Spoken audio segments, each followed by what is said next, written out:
नमस्कार दोस्तों, मेरा नाम है धीरज पाठक और आप देख रहे हैं पाइपिंग साब सीरीज़। दोस्तों, जैसा कि आपको पता है, मैं आपके लिए वीडियोस लेके आता हूं जिसमें पाइपिंग के क्वेश्चंस और आंसर्स रहते हैं। ये डिफरेंट टाइप के क्वेश्चंस जो पाइपिंग सुपरवाइजर्स को पूछे जाते हैं, पाइपिंग इंजीनियर्स, पाइपिंग फोरमैन्स, इनसे रिलेटेड ये सारे क्वेश्चंस होते हैं। इसमें मैं बहुत सारे इंपॉर्टेंट टॉपिक्स को ऑलरेडी पहले भी कवर कर चुका हूँ।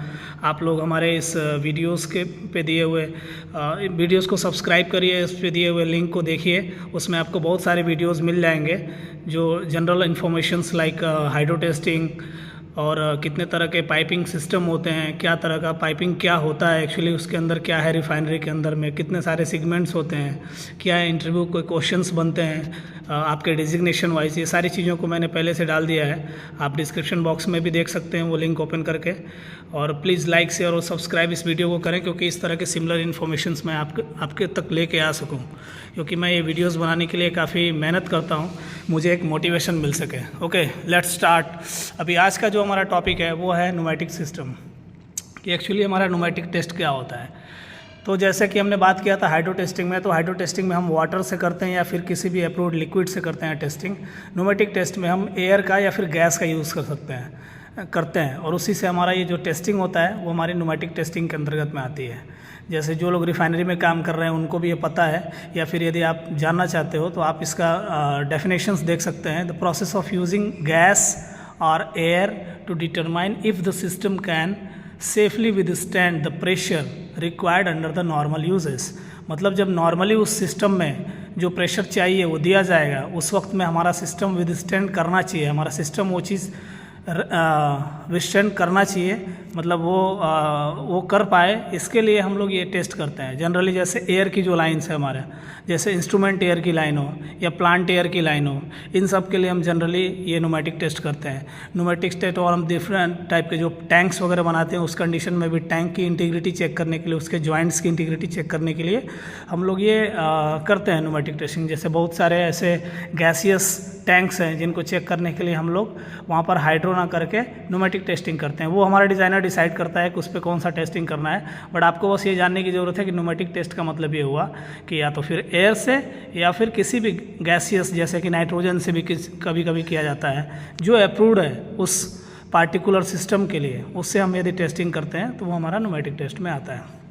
ओके, अभी हम नेक्स्ट बात करते हैं कि हमारा ये न्यूमेटिक टेस्ट स्टार्ट करने से पहले हमको क्या क्या चीज़ों का ध्यान देना पड़ता है। देखो दोस्तों, मैं आपको एक चीज़ बताना चाहूँगा कि जो न्यूमेटिक टेस्टिंग है ये हाइड्रो टेस्टिंग से काफ़ी डेंजरस है। जो लोग प्रैक्टिकल काम कर रहे हैं उन चीज़ों को वो लोग समझते हैं कि हमारा जो न्यूमेटिक टेस्टिंग है वो एक हाइड्रो टेस्टिंग से ज़्यादा डेंजरस है, और यहाँ पे प्रिकॉशंस भी हाइड्रो टेस्टिंग से ज़्यादा हमको लेना पड़ता है। तो हमें किसी भी न्यूमेटिक सिस्टम को स्टार्ट करने से पहले क्या क्या चीज़ों का ध्यान देना है, ये चीज़ें हमें जानना बहुत ज़रूरी है। ठीक है, तो पहला चीज़ हमारा ये है कि पाइपलाइन न्यूमेटिक टेस्ट प्रिपरेशन। सबसे पहले हमारा जिस पाइपलाइन के लिए न्यूमेटिक टेस्ट करने वाले हैं वो हमारा पहला श्योरिटी उसकी होनी चाहिए कि हाँ, हमको ये पार्टिकुलर सिस्टम का न्यूमेटिक टेस्ट करना है। उसके बाद हम एक एक करके हम बात करते हैं कि क्या क्या चीज़ों को हमको ध्यान देना है। शुरू में all permanent inline instrument probes shall be removed and और अदरवाइज आइसोलेटेड। उसके अंदर बहुत सारे इंस्ट्रूमेंट्स यदि लगे रहते हैं, क्योंकि आजकल अभी आप देख रहे हैं जितना भी सिस्टम है बहुत सारा इंस्ट्रूमेंटेशन की तरफ जा रहा है। पहले मैकेनिकल चीज़ें थी, बट अब मैकेनिकल चीज़ों को भी रिप्लेस करके जनरली बहुत सारे इंस्ट्रूमेंट्स की चीज़ें उसमें लगी रहती हैं पाइपलाइनों में। उस कंडीशन में यदि हम टेस्टिंग करने वाले हैं तो इंस्ट्रूमेंट्स के जितने भी प्रोब्स हैं उनको क्लियरली निकाल देना। यदि हम कंट्रोल वाल यूज़ कर रहे हैं तो उनको अलग कर देना है, और या तो उसको आइसोलेट कर देना है कि जो हमारा ये प्रेशर है वो वहाँ तक ना जाए।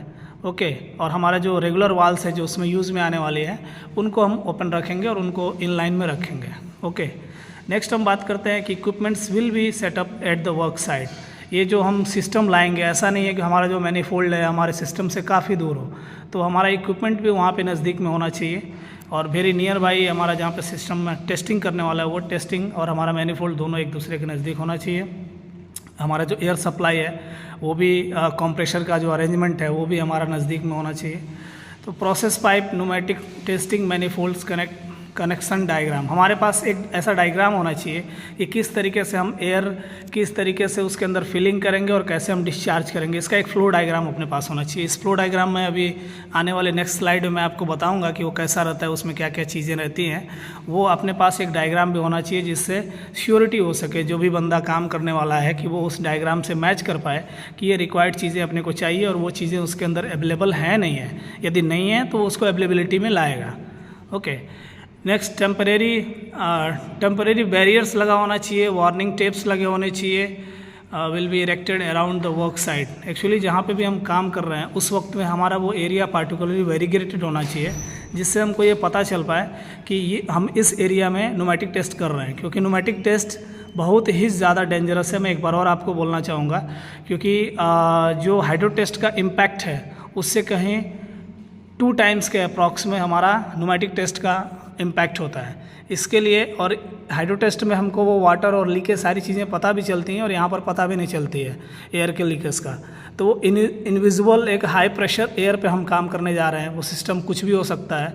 इसके लिए हमें यहाँ पर प्रिकॉशंस ज़्यादा लेना है। वहाँ पे बैरियर्स होना ज़रूरी है, वहाँ पे वार्निंग टेप्स होना ज़रूरी है, वहाँ पे साइनेज होना ज़रूरी है। ये सारी चीज़ों को सेफ्टी पॉइंट ऑफ व्यू यदि देखा जाए तो ये हमको चाहिए। ओके, अभी हम लोग देख रहे हैं यहाँ पे pneumatic testing manifold connections diagram. इसमें आप देख सकते हैं कि एक मैनीफोल्ड है, 6 पॉइंट का मैनीफोल्ड है, इसमें 6 इंच का। इसमें 3/4 के 2 लगे हुए हैं, ओपनिंग्स लगे हुए हैं। 1/2 इंच के भी 4 ओपनिंग्स लगे हुए हैं, दोनों साइड में ब्लाइंड है। एक साइड में इनलेट है जिससे कि एयर सिलेंडर से जुड़ा हुआ है कि हमारा जो भी फ्रेश एयर है उस एयर सिलेंडर से होते हुए कंप्रेशर से उस एयर सिलेंडर में आएगा कंप्रेस होते और वो कंप्रेस जो एयर है वो हमारे मैनीफोल्ड में आएगा, फिर हमारे इन पॉइंट से ऊपर जाएगा, जिसमें एक पीजी पॉइंट्स भी लगा हुआ है, जिसमें एक वेंट पॉइंट है जहाँ से हम वेंटिंग करेंगे। एक पीआरवी के लिए देख रहे होंगे, पॉइंट नंबर 1 जो है वो पीआरवी के लिए लगा हुआ है। वो हमारा सिस्टम में कितने प्रेशर तक हमको लेके जाना है, 192.5 है पीएसआई या फिर 232.5 है। तो जो भी हमारा पीएसआई प्रेशर हम इसके ऊपर लगाने वाले हैं, जो हम देने वाले हैं इस सिस्टम में, उसके हिसाब से हमारा पीआरवी सेट होता है। हमने हाइड्रो टेस्टिंग वाले में भी आपसे बात किया था कि जो हमारा पीआरवी होता है वो सेट प्रेशर से 10% ऊपर रहता है कि यदि उससे ज़्यादा यदि वो जाता है तो वो पॉपअप हो जाएगा और ये सिस्टम को क्लोज़ कर देगा, कि जिससे कोई रिस्क नहीं रहेगा कहीं पे भी कुछ ब्लास्टिंग होने से। और ये हमारा आउटलेट का जो पॉइंट नंबर 4 है, इससे हमारा आउटलेट जाता है ठीक सिस्टम में। तो जो हमारा ये कंप्रेस एयर है वो हमारा सिस्टम में एंट्री करता है। उसके बाद से हम वहाँ से सिस्टम से भी रिलीज़ करते हैं, मैनीफोल्ड से भी रिलीज़ करते हैं। ओके, तो ये सारी चीज़ें हैं जो बेसिक हमको जानना चाहिए। ये हमारा फ्लो डायग्राम, ऐसी फ्लो डायग्राम से कोई भी सुपरवाइज़र यदि काम कर रहा है तो उसको ये पता होना चाहिए कि ये चीज़ें हमको चाहिए। एक मैनीफोल्ड रेडी करने के लिए बहुत सारी जगह पे क्या होता है कि मैनीफोल्ड जस्ट आपको एक दे दिया जाएगा मैनीफोल्ड जो 6 इंच का रहेगा, उसमें इतने सारे ओपनिंग्स रहेंगे, लेकिन उसके ऊपर क्या क्या फिटिंग्स आप यूज़ करने वाले हैं, क्या प्रेशर गेज यूज़ करने वाले हैं, क्या पीआरवी यूज़ करने वाले हैं, ये सारी चीज़ें आपको पता नहीं रहती हैं, आपको उधर से लेना रहता है। तो वो सारी चीज़ें जो अपना पैकेज के हिसाब से रिक्वायर्ड है, हमको ये सारी चीज़ें चाहिए। तो यदि आपके पास ये फ्लो डायग्राम है या फिर आपने काम किया हुआ है तभी आप उसको जान पाएंगे, और ये क्वेश्चंस इंटरव्यू में पूछे जाते हैं, इसके लिए आपको ये जानना बहुत ज़रूरी है। ओके दोस्तों, अभी हम चलते हैं नेक्स्ट पॉइंट पे कि हमें क्या इसमें ध्यान देना चाहिए। पहला एक ये है कि proper connections to be made to the manifold globe valve to be connected to the inlet and outlet of the manifold। अभी हमारा ये ग्लो वॉल का अरेंजमेंट है, मैनीफोल्ड का अरेंजमेंट है, ये सारी चीज़ें प्रॉपरली कनेक्टेड होनी चाहिए। ठीक है, ऐसा ना हो कि जैसे कि अभी हमने उसको कनेक्शन किया, लूज़ कनेक्शन है और जैसे ही प्रेशर उसका हाई हुआ वो ऑटोमेटिकली निकल गया उसमें से। तो ये चीज़ें ना हो, वो प्रॉपरली कनेक्टेड हो, एक दूसरे से फर्म कनेक्शन होना चाहिए दोनों के बीच में, ये हमें ध्यान देना है। Pressure relief device shall be provided having a set pressure not higher than the test pressure plus lesser of 345 kilopascal या 50 psi और 10% of the pressure। अभी जस्ट मैंने आपको जैसा बताया कि जो भी हमारा इसमें रिलीफ डिवाइस लगने वाला है, पीआरबी जो लगने वाला है, वो या तो 10% हायर होना चाहिए या हमारा 50 psi प्लस होके होना चाहिए, इससे ज़्यादा नहीं होना चाहिए। इससे ज़्यादा हमारा उसका 10% आ रहा है, जैसे कि हम जिस प्रेशर से करने वाले हैं वो प्रेशर का 10% 50 से ऊपर जा रहा है, उस कंडीशन में हम क्या करते हैं 50 को ही कंसीडर करते हैं किलो पास्कल में जनरली हम यूज़ नहीं करते हैं। हमारा जो इधर यदि आरामको में आप बात करें या फिर बापको में बात करें तो ये लोग जनरली PSI में ही टेस्टिंग अपना करते हैं। तो 50 PSI आपका जो आपका एक्स्ट्रा जो टॉप लिमिट है जिस पर हम टेस्टिंग करने वाले हैं उससे 50 PSI प्लस करके रखना है मैक्सिमम, यदि वो 10% हायर हो रहा है तो, और नहीं तो हमारा 10% पे रखना है। 10% उसका हो सकता है 40 आएगा तो हम उसने पे रख सकते हैं, बट 50 से प्लस यदि 10% आ रहा है तो हमको उसको नहीं रखना है, 50 पे ही रखना है। ओके, इसके बोलने का मतलब इतना ही है। अभी आगे हम बात करते हैं कि pressure gauge shall be fitted. जो प्रेशर गेज है वो इसमें लगना चाहिए भाई। यदि आप प्रेशर गेज उसमें नहीं यूज़ कर रहे हैं और आप फिर काम कर रहे हैं तो फिर काम करने का कोई मतलब ही नहीं है। मतलब आपको इंश्योर होना है बिना अभी प्रेशर न्यूमेटिक टेस्ट करने से पहले कि आपने प्रेशर गेज इसमें लगाया है, PRV आपने लगाया है, उसको इतने पर प्रेशर पे सेट किया है। Okay, make sure that all flanges joints and threaded joints are properly tightened. जितने भी फ्लेंजेस ज्वाइंट्स हैं, जो भी कुछ है इसके अंदर में लगने वाला जो थ्रेडेड ज्वाइंट्स है वो सब प्रॉपरली टाइटेंड है, ये हमें श्योरिटी पहला लेना है। यदि वो नहीं है टाइटेंड, हम एक साइड से प्रेशर देते हैं तो क्या होगा, आप लोग खुद अपने कॉमन सेंस से सोच हो सकता है कि वहाँ पे लीकेज आएगी और या फिर कोई प्रॉब्लम हो जाए, वो कुछ देर तक रुकेगा और ऑटोमेटिकली ब्लास्ट कर जाएगा, या फिर वहाँ से कोई गैसकेट निकल के कहीं और चला जाएगा। ये चीज़ें ना हो तो आपको टाइटली फिट होना चाहिए। दूसरा क्या है, before start the operation the safety meeting shall be held. अब ये सेफ्टी मीटिंग क्यों ज़रूरी है भाई? अब ये इसके लिए ज़रूरी है कि आपको बता सके जो लोग उस टीम में काम कर रहा है कि हमारा जनरल सेफ्टी क्या चाहिए इस लोकेशंस के लिए, पार्टिकुलर आप जिस लोकेशन में भी काम कर रहे हैं। आपका जो रैम्स है या GSA है, जनरल सेफ्टी एनालिसिस, जो जॉब सेफ्टी एनालिसिस है, वो आपको जानकारी होना चाहिए। रिस्क असेसमेंट मेथड स्टेटमेंट होता है जनरली रैम्स। इधर बापको में बात करें तो लोग रैम्स बनाते हैं, तो रैम्स के हिसाब से काम करते हैं। कहीं कहीं पे GSA से भी काम चलता है यदि कोई स्पेसिफिक एक्टिविटी है तो उस कंडीशन में आपको क्या है कि इन दोनों डॉक्यूमेंट्स के बारे में जानकारी होनी चाहिए कि इस एक्टिविटी करने के लिए हमारा रैम्स क्या बोल रहा है, इस एक्टिविटी को करने के लिए हमारा GSA क्या बोल रहा है। वो जैसा हमको नॉर्म्स देता है, जैसा हमको वो पार्टिकुलर गाइडलाइंस मिलती है, उसी गाइडलाइंस के हिसाब से हमको काम करना है। तो ये हमारे टीममेट को बताना ज़रूरी है जो टीम उसमें काम कर रहा है। जनरल सेफ्टी की बात करेंगे, हम रैम्स की बात करेंगे, ऑपरेटिंग प्रेशर क्या इस सिस्टम में होने वाला है, ये चीज़ें हमें पता होनी चाहिए, ये पूरे टीम को पता होनी चाहिए। इक्विपमेंट्स का लेआउट क्या है, हम जिस सिस्टम पे काम करने जा रहे हैं वो सिस्टम का लिमिट कहाँ से कहाँ तक का है, ये लेआउट सारे लोगों को पता होनी चाहिए। ऐसा नहीं है कि किसी को पता नहीं है, वो वेरीगेटेड प्रॉपरली नहीं किया है और उस कंडीशन में उसका एक हम इधर से प्रेशर दे रहे हैं, उसका ब्लाइंड कहीं दूसरी जगह पे है जहाँ पे लोग वर्क कर रहे हैं अभी, तो उस टाइम पे क्या है, खतरा होने के चांस रहेंगे। तो ये इक्विपमेंट लेआउट क्लियर होना चाहिए सबको। ड्यूरेशन ऑफ ऑपरेशन भी होना चाहिए। ऐसा नहीं आपने एयर एक बार सेट किया, उसके अंदर में आपने हाई प्रेशर दे दिया, फिर ऐसे डाल के आप भूल गए, ऐसा भी नहीं होना चाहिए। वो क्लियर होना चाहिए कि हाँ इतने समय के बाद से हम उसको रिलीज़ करना है, ठीक है। और वो रिलीज़ करके उसका जो साइन अप हमको कराना है हमारे क्लाइंट से, जो इंस्पेक्शन करवाना है QC से, ये क्लियर होने के बाद से हमको ये प्रेशर रिलीज़ कर देना है। अभी आप देख सकते हैं ये कि वर्कशॉप का ड्राइंग है, रियल इमेज है, जिसके अंदर में आपको दिख रहा होगा एक जो 2 एल्बो और एक 2 एल्बो का और एक और सिंगल एल्बो का अरेंजमेंट है, जिसमें एक वॉल भी लगा हुआ है, 2 जगह पे ब्लाइंड्स लगे हुए हैं इसमें जो उनका लिमिट है, 3 जगह पे ब्लाइंड्स लगे हुए हैं जो उनका लिमिट है। एक प्रेशर गेज भी इसमें लगा हुआ है। मैनीफोल्ड का अरेंजमेंट एक साइड से आप देख सकते हैं, 2 हाफ इंच के वॉल्स लगे हुए थे जिससे होस आ रहा है, और एक यहाँ पर एक चार्ट रिकॉर्डर के लिए प्रेशर का चार्ट रिकॉर्डर के लिए जो प्रेशर रिकॉर्डर है उधर की तरफ एक गया हुआ है होस। तो ये सारी चीज़ें क्या है, ये अरेंजमेंट उसके लिए बेसिक अरेंजमेंट है। ये चीज़ें आपके पास होनी ही चाहिए, तभी आप टेस्टिंग कर पाएंगे। ओके, तो ये जस्ट आपके जानकारी के लिए था। आप देखिए एक येलो टाइप का उसने एक वेरिएशन भी दिया है, जिस वेरिएशन से आपको ये पता चलेगा कि आप ये एरिया में आप ये टेस्टिंग कर रहे हैं। ओके, अभी हम आगे बात करते हैं कि what is the step in the pneumatic test in piping. यदि आप न्यूमेटिक टेस्ट कहीं पे भी कर रहे हैं तो उसमें क्या क्या स्टेप्स है जो आपको ध्यान देना है।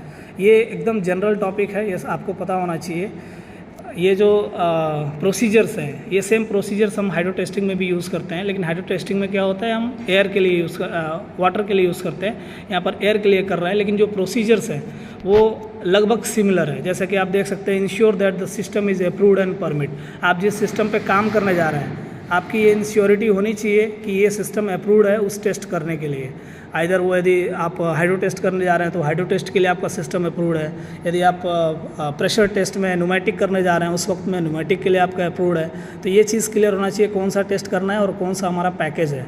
दूसरा क्या है, परमिटेड, मतलब आपको परमिट मिलना चाहिए, जो क्लाइंट जिसका आप ये काम कर रहे हैं उस क्लाइंट की तरफ से आपको परमिशन मिलना चाहिए कि हाँ भाई आप टेस्ट कर सकता है इस पार्टिकुलर लोकेशन में, कोई और दूसरा आदमी काम नहीं कर रहा है यहाँ पर। या फिर जो सेफ्टी हैजार्ड्स कहीं पे होने वाले हैं वो सारी चीज़ों को वो लोग स्किप करके फिर आपको परमिट देगा।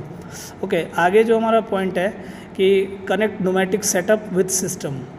हमारा जो न्यूमेटिक का सेटअप है, जो अभी जस्ट हमने पिछले स्लाइड में बात किया, वो सारे सिस्टम हमारा जो सेटअप है वो हमारे इस न्यूमेटिक सिस्टम है उसके साथ में कनेक्शन उसका होना चाहिए प्रॉपरली। ओके, इसको कनेक्ट करना है हमको, तो फर्स्ट हमको परमिशन लेना है, बाद में हमारा सेटअप उसके साथ कनेक्शन करना है। फिर initial pressurisation and leak testing. Initially हम पहले उसको प्रेशराइज करेंगे, फुल प्रेशर नहीं देंगे, पहले थोड़ा प्रेशर देंगे और उसके लीक टेस्टिंग को हम चेक करते जाएंगे, फिर प्रेशर को बढ़ाते जाएंगे। अभी आप फोर्थ पॉइंट में देख रहा है कि फीलिंग हम बढ़ाएंगे, उसका फीलिंग करते करते उसको प्रेशराइजेशन लिमिट पर लेके जाएंगे। जैसे कि 192.5 PSI पे यदि हमको प्रेशर टेस्ट करना है तो हम वहाँ तक उसको फिर प्रेशर देते हुए लेके जाएंगे। उसके बाद हम उसको होल्ड टाइम देंगे, जो हमारा उसके अलाउेबल होल्ड टाइम रहेगा। जनरली हाफ एन आवर रहता है, कभी 1 आवर का भी रहता है। तो 1 आवर का यदि हमारा होल्ड टाइम है तो उस 1 आवर तक हम वेट करेंगे, और जब दोनों का हमारा जो मैनीफोल्ड का प्रेशर है और जो हमारे सिस्टम का प्रेशर है वो सेम हो जाएगा, 1 आवर के बाद हम QC को भी QC को तो हम स्टेप बाय स्टेप हर जगह पे इन्वॉल्व करते हैं, लेकिन यहाँ पर उनका काम आता है कि वो इंस्पेक्ट करते हैं कि सारे जो जॉइंट्स इसमें लगे हुए हैं वो सब बराबर है, मतलब उनके जगह पे कहीं पे भी कुछ लीकेज नहीं है। ये सारी चीज़ों को श्योरिटी देते हैं वो लोग, और फिर वो लोग श्योर करता है कि हाँ आपका टेस्टिंग फेल नहीं है, आपका जो प्रेशर चाहिए वो प्रेशर आप मेंटेन कर पा रहे हैं अपने सिस्टम में, तो अभी आप इसको रिलीज़ कर सकता है। लीक टेस्ट वो लोग करते हैं, यदि लीकेज में भी कहीं पे प्रॉब्लम आया, यदि कहीं पे लीकेज होता है तो लीक टेस्ट करने के लिए हम लोग क्या करते हैं, जनरली सोप सॉल्यूशन का यूज़ करते हैं। सोप सॉल्यूशन में हम पानी के साथ में कुछ सोप रहता है उसको मिला के रखते हैं कि जब हम उसके ऊपर डालेंगे तो बुलबुला जैसा बनेगा, उससे हमें पता चलेगा कि यहाँ पर प्रॉब्लम है। फिर हम उसको डीप्रेशराइज करके वो प्रॉब्लम को रेक्टिफाई करते हैं, फिर उसके बाद हम आगे बढ़ते हैं। यदि कभी कभार ऐसा होता है कि लीकेज नहीं आएगा, सब कुछ ओके है, फिर हम बाद में उसके रिकॉर्ड्स को मेंटेन करते हैं कि हाँ QC ने चेक किया, ये प्रेशर था, इतने आवर्स तक उन्होंने मेंटेन किया, ये सारी चीज़ों को हम लोग ओके कर पाते हैं। ओके, अभी इसके बाद हम लोग क्या करते हैं, डीप्रेशराइजेशन करते हैं। दोस्तों ये चीज़ आपको जानने बहुत ज़रूरी है कि जो डीप्रेशराइजेशन है ये बहुत इंपॉर्टेंट रोल करता है जनरली न्यूमेटिक टेस्ट में, क्योंकि मैंने खुद देखा है बहुत सारी जगह पे कि जहाँ पर डीप्रेशराइजेशन एक ही बार फुल वॉल ओपनिंग कर दिया गया और पूरे सिस्टम का पूरा सिस्टम डिस्टर्ब हो गया, यदि आपको बोला जाए तो। क्योंकि क्या होता है, उसका डीप्रेशराइजेशन करने का नियम ये है कि आपको उसका पहले 10% ओपन करना है, फिर बाद में 35% ओपन करना है, फिर 50% ओपन करना है, फिर उसके बाद 100% ओपन करना है। इससे क्या होता है कि जो प्रेशर है वो एक ही बार रिलीज़ ना होके स्टेप बाय स्टेप में रिलीज़ होता है, और जो इम्पैक्ट है, जो हमारा बाहर में इन्वायरमेंट है, वो हमारे सिस्टम को अंदर की तरफ प्रेस नहीं करता है। ठीक है, औरंगाबाद में एक बार ऐसा हुआ था, मैंने देखा था, वहाँ पर क्या है कि एक ही बार फुल ओपनिंग किया गया और पूरा टैंक जो है स्क्विज हो गया अपनी जगह पे। तो ये चीज़ें आती हैं इसके अंदर में, इसके लिए न्यूमेटिक टेस्ट काफ़ी डेंजरस भी होता है, तो ये चीज़ों पर ध्यान देना अपने को। लास्ट में क्या है कि after successful completion of the test the line shall be depressurise gradually opening vent valves depressurising valves. उसके लिए एक अलग टॉपिक भी आपको इसीलिए दिया गया है कि आपको उसकी सियोरिटी को समझेंगे कि वो कितना सीवियर है। यदि हम उस चीज़ों को नॉर्मली लेके चलेंगे तो बाद में बहुत बड़ा प्रॉब्लम हो जाएगा। ओके, अभी thanks for watching this videos. Actually यदि आप यूट्यूब पे हमारा वीडियोस को सर्च करना चाहते हैं तो @धीरज पाठक 9925 सर्च करने पे हमारी सारी वीडियोस आ जाएंगी, जिसमें हमने बहुत सारे इंटरव्यू के क्वेश्चंस आंसर्स की एक सीरीज़ बनाई हुई है, जिसमें आपको बहुत सारे इंपॉर्टेंट टॉपिक्स मिलेंगे। और आगे भी आने वाले समय में हमने बहुत सारे टॉपिक्स को प्लान किया हुआ है जो आएगा आपके सामने। तो कृपया लाइक, शेयर और सब्सक्राइब करें, जिससे कि इस